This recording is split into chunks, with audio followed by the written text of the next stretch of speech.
So ఈరోజు మన topic వచ్చేసి ఏంటంటే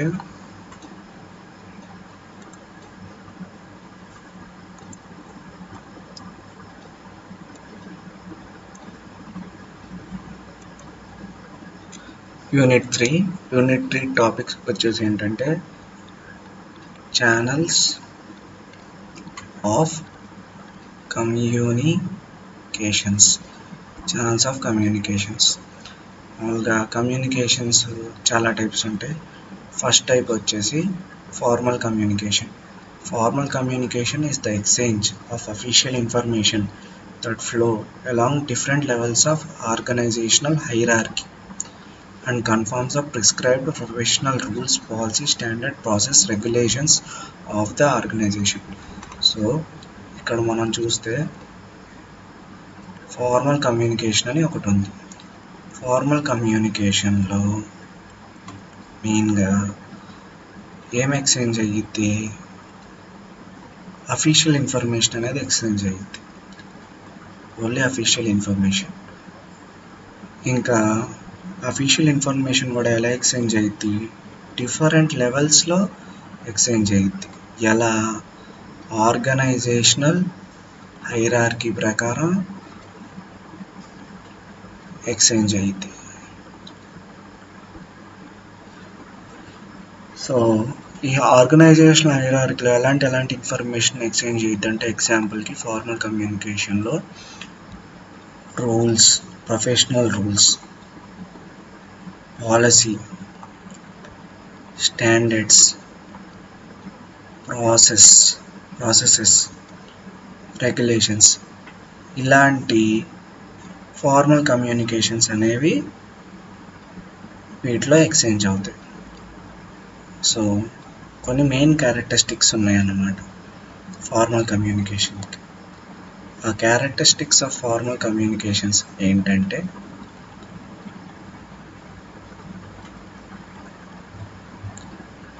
ఫస్ట్ క్యారెక్టరిస్టిక్స్ వచ్చేసి ఫార్మల్ కమ్యూనికేషన్ అనేది vertical in nature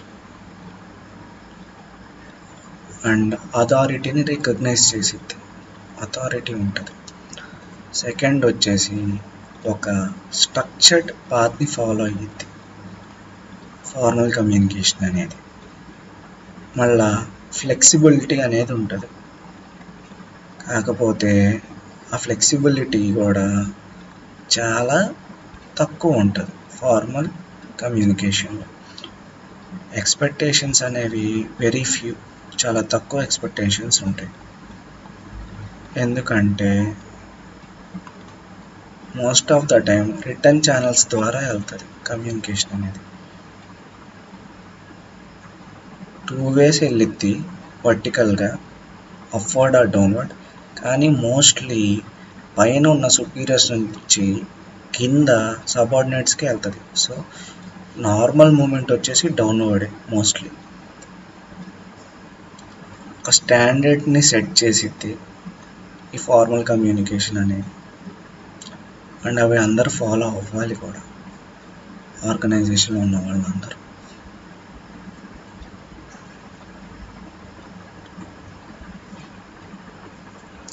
so formal కమ్యూనికేషన్లో వర్టికల్ ఒకటే ఉందా అంటే, ఫార్మల్ కమ్యూనికేషన్లో వర్టికల్ ఒకటే లేదు. ఫార్మల్ కమ్యూనికేషన్లో టైప్స్ ఉన్నాయి. ఫార్మల్ కమ్యూనికేషన్లో ఉన్న టైప్స్ ఏంటి అంటే, ఫస్ట్ వచ్చేసి వర్టికల్, నెక్స్ట్ వచ్చేసి హారిజాంటల్, లాస్ట్ వచ్చేసి డయాగోనల్. ఇక్కడ ఏంటంటే పైనుంచి కిందకి పోతుంది. ఇక్కడ ఏంటంటే ఒకే లెవెల్లో ఉన్న వాళ్ళ అలాగా అందరూ మాట్లాడుకుంటారు, షేరింగ్ అండ్ ఇన్ఫర్మేషన్ ఉంటాయి. ఇక్కడ హైరార్కీ ఏమంత క్రూషియల్ రోల్ ప్లే చేయదు. డయాగ్నల్ లేదంటే క్రాస్గా, వర్టికల్గా వెళ్ళొచ్చు, హారిజాంటల్గా వెళ్ళొచ్చు, డయాగ్నల్గా కూడా వెళ్ళొచ్చు.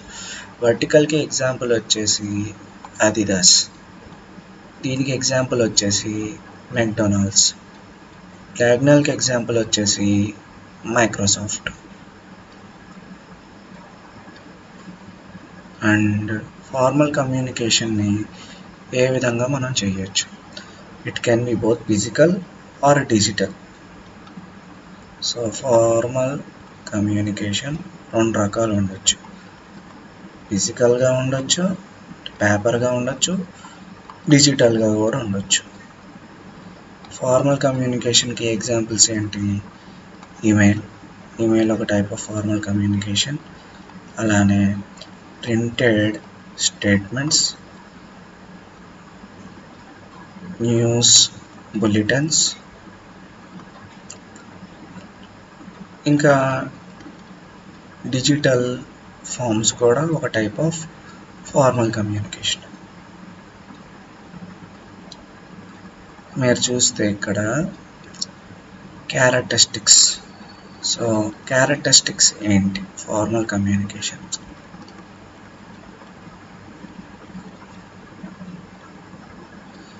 ఫార్మల్ కమ్యూనికేషన్స్కున్న క్యారెక్టరిస్టిక్స్. ఫార్మల్ కమ్యూనికేషన్ అనేది జాబ్ స్పెసిఫిక్. ఎందుకు చేస్తున్నామో తెలిసి ఉండాలి. ఫార్మల్ కమ్యూనికేషన్ అనేది ప్లానెట్ చేసుకొని చేయాలి. ఫార్మల్ కమ్యూనికేషన్ అనేది ఒక ప్రాపర్ ఛానల్ ద్వారా పోవాలి. అలానే ఫార్మల్ కమ్యూనికేషన్ అనేది టైలర్ మేడ్, అంటే డిజైన్డ్ అన్నమాట. ఫార్మల్ కమ్యూనికేషన్ అనేది రిలయబుల్, ఎక్కువ రోజులు రిలయబుల్గా ఉంటుంది, మనీకి ఎక్కువ. అలానే advantages of formal communications. Formal కమ్యూనికేషన్కి ఉన్న అడ్వాంటేజెస్ ఏంటి అంటే, first thing, it's clear and reliable, క్లియర్గా అర్థమైంది. ఓవరాల్ ఎఫిషియన్సీ అనేది పెరిగిద్ది. Easy communication. మన ఫార్మల్ కమ్యూనికేషన్ అంటే రిటర్న్ రికార్డే కాబట్టి పర్మనెంట్ రికార్డ్ అనేది ఉంటుంది. అలానే క్విక్ అకంప్లిష్మెంట్ ఆఫ్ వర్క్, పనులు అనేవి తొందరగా జరుగుతాయి ఫార్మల్ కమ్యూనికేషన్. డిసిప్లిన్ ఉంటుంది మెయిన్గా. అలానే కోఆపరేషన్, కోఆర్డినేషన్, ఈ రెండు ఉంటాయి. యూజ్ యాజ్ రెఫరెన్స్గా కూడా ఫార్మల్ కమ్యూనికేషన్ మనం వాడుకోవచ్చు. డెలిగేషన్ ఉంటుంది, అథారిటీది. ఇది ఫ్రీ ఫ్రమ్ మిస్టేక్స్ అనేవి చాలా తక్కువగా జరుగుతాయి ఫార్మల్ కమ్యూనికేషన్.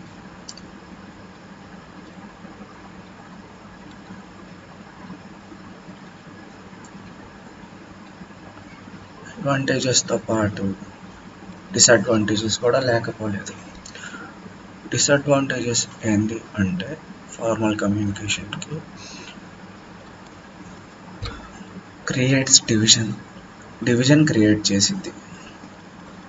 అలానే లిమిటెడ్ క్లారిఫికేషన్, పెద్దగా క్లారిఫికేషన్ ఇవ్వదు ఫార్మల్ కమ్యూనికేషన్ అనేది, చాలా తక్కువ క్లారిఫికేషన్ ఉంటుంది. ఫార్మల్ కమ్యూనికేషన్ ఎక్కువ రిటర్న్ రికార్డ్సే కాబట్టి ఫార్మల్ కమ్యూనికేషన్ అనేది time consuming.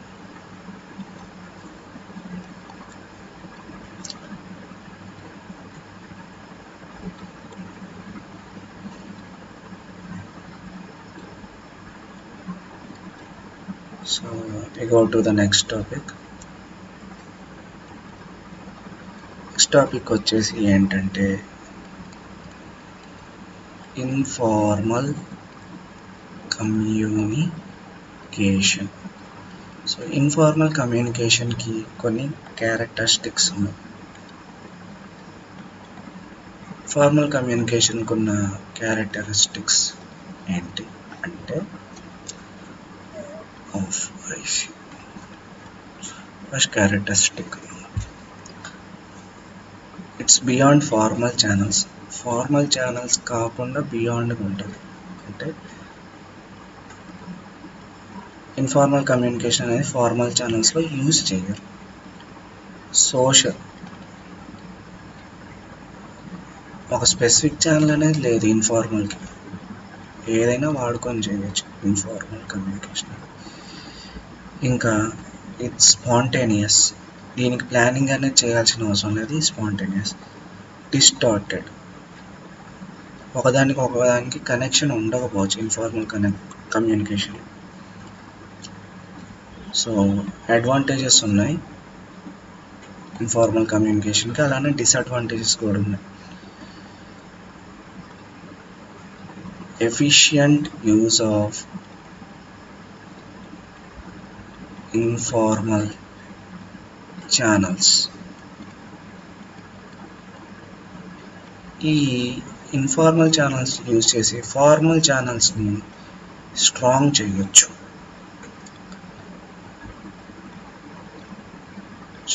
So example forms అనేవి ఒక రకమైన ఇన్ఫార్మల్ ఛానల్స్. మళ్ళా ఆర్గనైజేషన్లో ఏం జరుగుతుంది అనేది తెలుసుకోవచ్చు.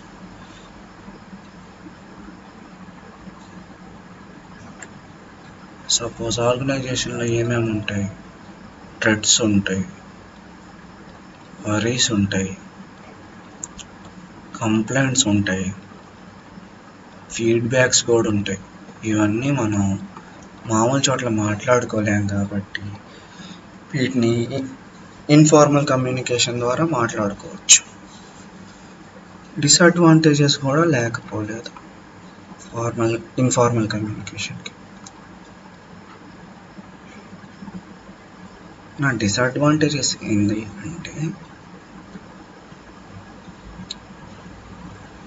ఫ్యాక్ట్స్ అనేవి తారుమారైపోవచ్చు, డిసెప్షన్ జరిగిపోవచ్చు, రూమర్స్ స్ప్రెడ్ అవ్వచ్చు, అన్క్లియర్ డేటా క్లియర్గా ఉండకపోవచ్చు ఇన్ఫార్మల్ కమ్యూనికేషన్ ద్వారా పోయింది కాబట్టి. ఇంకా రూమర్స్ ఫాస్ట్గా స్ప్రెడ్ అవుతాయి ఇన్ఫార్మల్ కమ్యూనికేషన్లో. Lack of control. Informal communication control చేయటం కష్టం, ఎందుకంటే అథారిటీ ఉండదు ఎవరికి. కాన్ఫ్లిక్ట్స్ పెరగచ్చు, గొడవలు ఎక్కువ అవ్వచ్చు. ఫార్మల్ కమ్యూనికేషన్ని కాంట్రాడిక్ట్ చేయొచ్చు, అంటే హైజాక్ చేసేయటం అన్నమాట. దానివల్ల ఇన్ఫార్మల్ కమ్యూనికేషన్ నిజం అనుకోవచ్చు ఫార్మల్ కమ్యూనికేషన్ కన్నా. సీక్రసీ మెయింటైన్ కాదు, కంపెనీకి సంబంధించిన డీటెయిల్స్ అన్ని బయటికి వెళ్ళిపోవచ్చు.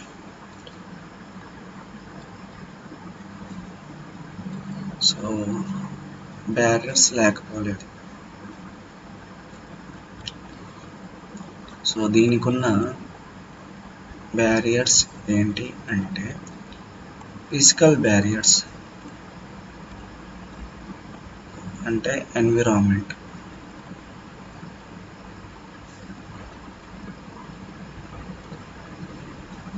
పర్సనల్ బ్యారియర్స్, ఒక మనిషికి ఇంకో మనిషికి ఉన్న పర్సనల్ ఇష్యూస్ వల్ల వచ్చే బ్యారియర్స్.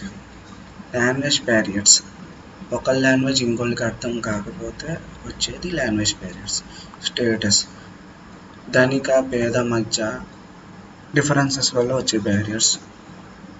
ఆర్గనైజేషనల్ స్ట్రక్చర్, ఒక ఆర్గనైజేషన్ స్ట్రక్చర్ ఇంకో ఆర్గనైజేషన్ స్ట్రక్చర్ వేరుగా ఉండొచ్చు, దానివల్ల కూడా బ్యారియర్ అనేది క్రియేట్ అయ్యింది. ఇన్సఫిషియంట్ అటెన్షన్, జనాలు చెప్పే విషయానికి అటెన్షన్ ఇవ్వకపోతే అది కూడా ఒక రకమైన బ్యారియర్ కమ్యూనికేషన్కి. That is it's informal or formal communication. Premature evaluation, అవ్వకముందే ఒక జడ్జ్మెంట్కి వచ్చేయటం ప్రీమెచ్యూర్ ఎవాల్యుయేషన్ అంటే. అలానే ఎమోషనల్ బ్యారియర్స్, ఒకళ్ళు చెప్పింది ఇంకోళ్ళు అర్థం చేసుకోకుండా ఎమోషనల్గా దాన్ని మిస్అండర్స్టాండ్ చేసుకోవటం. ఫ్లో ఆఫ్ కమ్యూనికేషన్ ఫ్లోని రెగ్యులేట్ చేసామనుకోండి మీనింగ్ మారిపోవచ్చు. అంటే ఏ ఇన్ఫర్మేషన్ పాస్ అవ్వాలి, ఏ ఇన్ఫర్మేషన్ పాస్ అవ్వకూడదని మనం ఒక సుపీరియర్ అనేవాడు డిసైడ్ చేస్తూ ఉంటే ఆ కమ్యూనికేషన్ అనేది డిస్టార్ట్ అయిపోవచ్చు, సెలెక్టివ్గా వెళ్ళిపోవచ్చు. దానివల్ల ప్రాబ్లమ్స్ అరైజెస్ అవుతాయి. రిపిటేషన్, చెప్పింది మళ్ళీ చెప్పటం కూడా ఒక బ్యారియర్ కమ్యూనికేషన్కి. ట్రస్ట్ అండ్ ఫెయిత్ అనేది లేకపోవటం కూడా బ్యారియరే. సో ట్రస్ట్ అండ్ ఫెయిత్ లేకపోతే మనం వేరే వాళ్ళతో కమ్యూనికేట్ చేయలేం కదా. అలానే పిగ్మేలియన్ ఎఫెక్ట్. పిగ్మేలియన్ ఎఫెక్ట్ ఏంటి అంటే విజువల్గా కానీ ఇంకో విధంగా కానీ ఒక వస్తువుని కానీ ఒక పదాన్ని కానీ వేరే మీనింగ్లో మనం పర్సీవ్ చేసుకోవటాన్ని పిగ్మేలియన్ ఎఫెక్ట్ అంటారు. ఇందాక చెప్పినట్టే ఇంకా కొన్ని అదర్ బ్యారియర్స్ కూడా ఉన్నాయి. అదర్ బ్యారియర్స్ ఏంటి అంటే ఇన్అప్రాప్రియేట్ మీడియం, కరెక్ట్ మీడియంని ఎంచుకోకపోవటం,